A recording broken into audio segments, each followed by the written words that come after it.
शरीराला थंडावा देणारी, पित्तनाशक आणि पाचक अशी सोलकढी आज आपण बनवणार आहोत।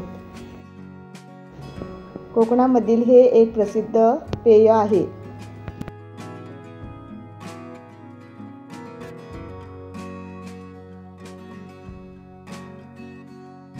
एक नारळ फोडून मी तो किसून घेतलेला आहे। हा आता किसलेला नारळ मी मिक्सरमध्ये गरम पाणी घालून बारीक करून घेणार आहे। आता मी त्यामध्ये 2 मिरच्या कट करून घालून घेते। तसेच त्यामध्ये 1 वाटी गरम पाणी घालून घेऊन आता मी फिरवणार आहे। हे आता मिक्सरमध्ये फिरवलेलं हे मिश्रण आपण आता गाळून घेणार आहोत व त्याचं दूध काढून घेणार आहोत।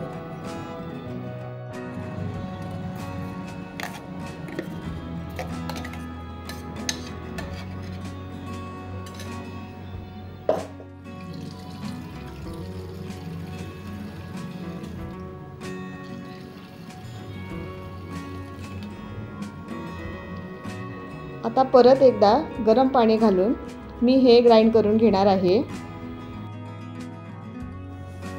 गरम पाणी घातल्यामुळे नारळातील फॅट्स बाहेर येतात आणि दूध घट्ट होण्यास मदत होते आणि दूध जास्त प्रमाणात निघते।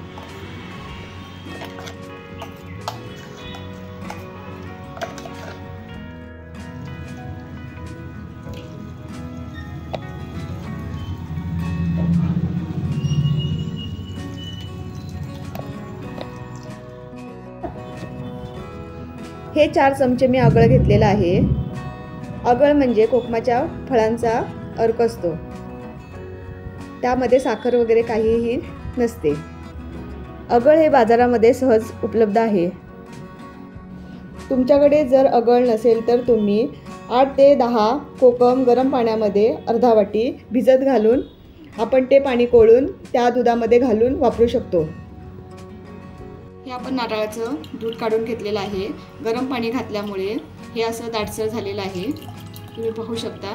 आता आपण यामध्ये हे आगळ घालून घेणार आहोत।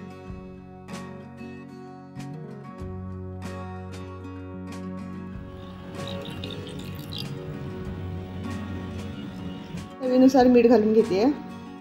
जर तुम्हाला अजून लाल रंग हवा असेल तर खोबरे ग्राइंड करताना त्यामध्ये 1 बीटचा तुकडा ग्राइंड करा, म्हणजे त्याचा कलर लाल येईल।